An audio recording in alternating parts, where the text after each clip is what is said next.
Every single year, developing nations lose up to a staggering $2 trillion through corruption, tax evasion, and illicit financial flows. It's a hidden economic wound that never stops bleeding. Poland stood at the edge of that same abyss in 1990. Post-communist chaos, empty state coffers, hyperinflation. But today, Poland just crossed $1 trillion GDP. How did one country escape the trap that still devours entire continents? Here's what most people don't realize about economic transformation. The collapse of communism wasn't just a political shift, it was an open vault. Between 1990 and 2014, illicit financial flows drained $972 billion to $2 trillion annually from developing countries. That's not a one-time theft. That's every single year. Trade misinvoicing alone accounted for $946.7 billion in 2011. Undeclared offshore accounts? $3.2 trillion sitting in tax havens, bleeding nations dry. For context, that stolen $1 trillion could fund 165 million vaccine doses, 11 million HIV treatments yearly. Instead, it vanished into shell companies and phantom invoices while entire economies collapsed under the weight of what they couldn't see. Poland faced this exact precipice. 1989, the Berlin Wall falls. Poland emerges from decades of extractive communist rule with hyperinflation burning through its currency, collapsing state industries, and a population that had survived on rationing and black markets. The private sector existed, the largest in the Eastern Bloc actually, thanks to agriculture and small trade. But the state-owned economy? Rotting infrastructure. No rule of law, no independent courts, no free press to expose corruption. Every single condition for the trillion-dollar mistake was present. Russia made that mistake within 3 years. The Czech Republic stumbled into it. Across Africa, 5 countries alone lost $15 billion between 2002 and 2011. 10% of their entire government revenues to the same illicit flows Poland was staring down. The pattern was universal, the devastation inevitable. But while others embraced chaos, Poland was quietly laying a different trap. To understand Poland's genius, you first need to see the catastrophe next door. 1992, Russia launches voucher privatization. The idea? Give every citizen a voucher to buy shares in former state enterprises. Spread ownership. Build a market economy overnight. Sounds fair. In practice, it was an invitation to wholesale looting. Here's what actually happened. Citizens had no experience valuing assets, no financial literacy, no legal protections. Oligarchs and insiders did. They bought up vouchers for pennies, consolidated control of energy giants, steel mills, telecom. Within 4 years, a handful of men owned the commanding heights of the Russian economy. Not through innovation, not through competition, through a rigged game disguised as reform. The consequences were immediate and brutal. Russia's GDP plummeted by a staggering 40% throughout the 1990s. 40%. That's not a recession. That's an economic collapse on the scale of the Great Depression. Pensioners starved. Infrastructure crumbled. The state became a hostage to crony capitalists who extracted wealth and parked it offshore. Those illicit flows, the same trillion-dollar drain, poured out of Russia like blood from an open wound. Leszek Balcerowicz, Poland's finance minister, watched this unfold in real time. He saw voucher schemes turn neighbors into oligarchies. He saw rushed privatization create extraction machines, not functioning markets. And he made a decision that would define Poland's next 3 decades. Delay would be fatal on liberalization. Prices had to be freed, markets had to open, or hyperinflation would devour Poland. But privatization, that could wait.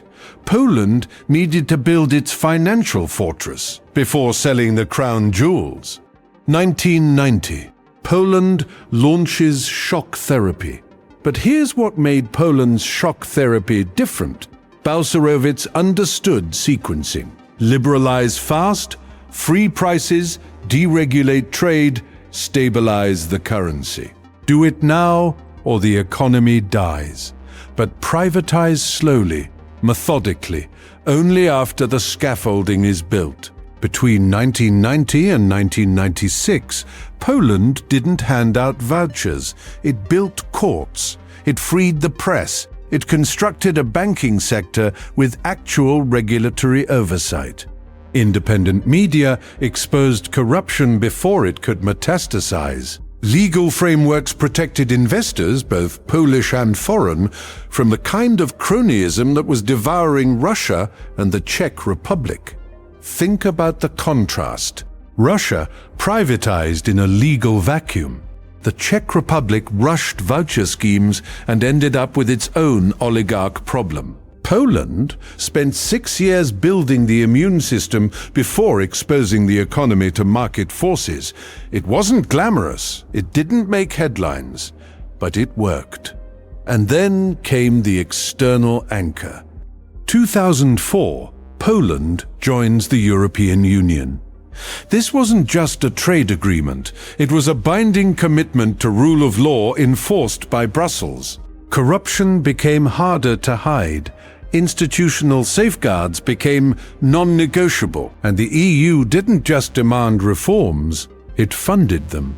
Poland became the largest recipient of EU structural funds, channeling billions into roads, railways, telecommunications. Infrastructure that would have been looted in a corrupt system instead became the foundation for sustained growth. Here's the mechanism at work. When privatization finally happened in 1996, it was transparent, competitive, regulated. The oligarchs who captured Russia's energy sector, they had no equivalent foothold in Poland. The illicit flows draining $1 trillion from developing nations, Poland had built walls against them before opening the gates. But the true test lay ahead, turning these safeguards into tangible, quantifiable economic dominance. By 2023, Poland's economy surged past an unthinkable $1 trillion GDP. Let that sink in for a moment. 1 trillion, the same number that developing nations lose every year to corruption and capital flight.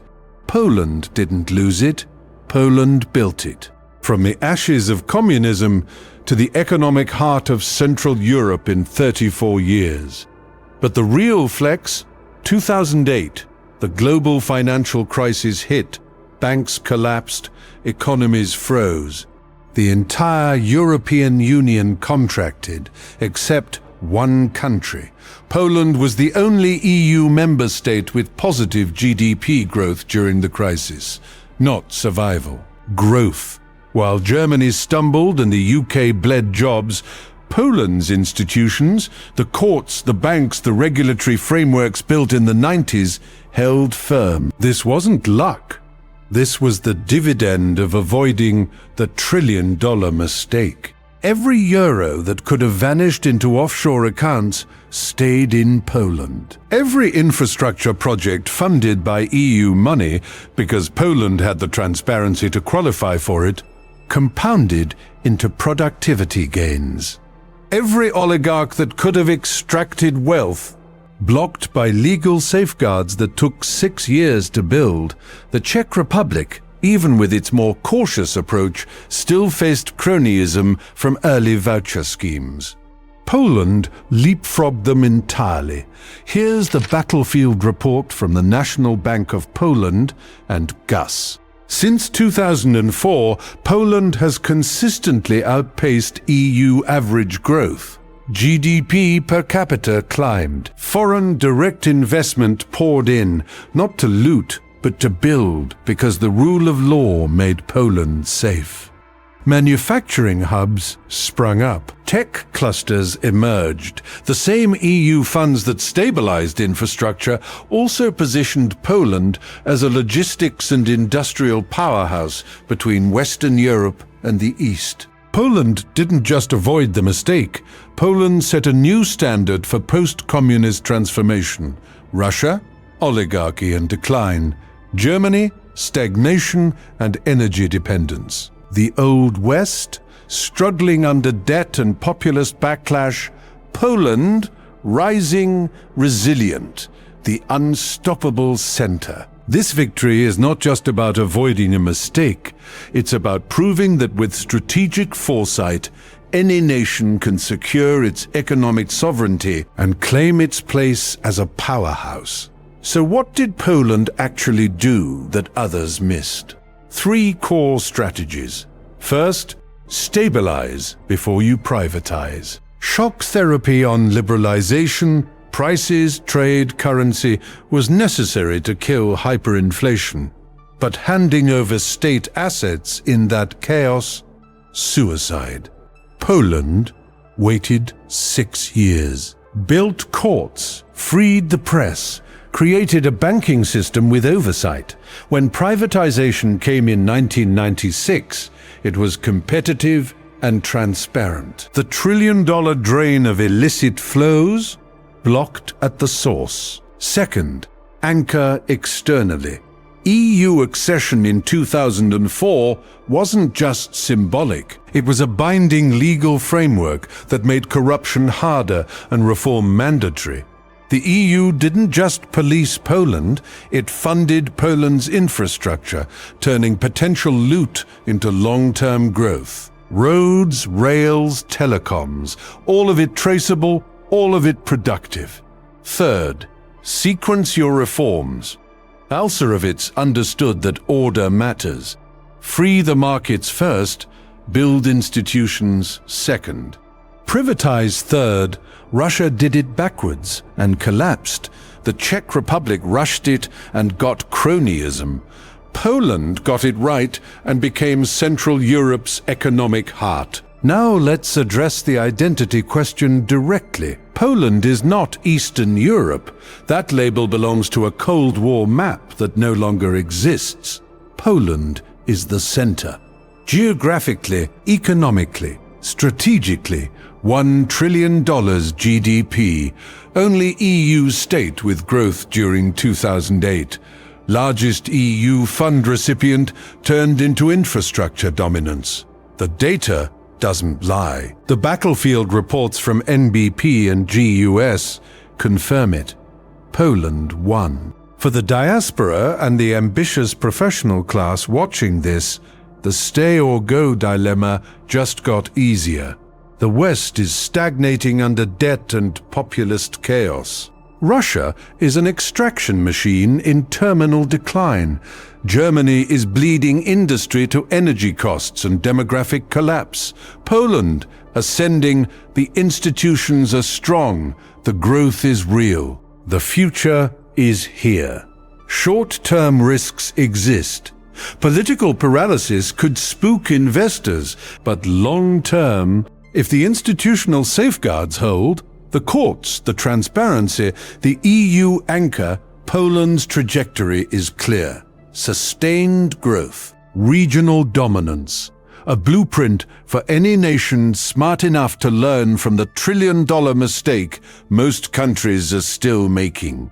Poland proves that with strategic foresight, any nation can secure its economic sovereignty and claim its place as an unstoppable center. Subscribe to Economics Edge so you don't miss the next battlefield report on Poland's continued rise, because while rivals decline, Poland is just getting started.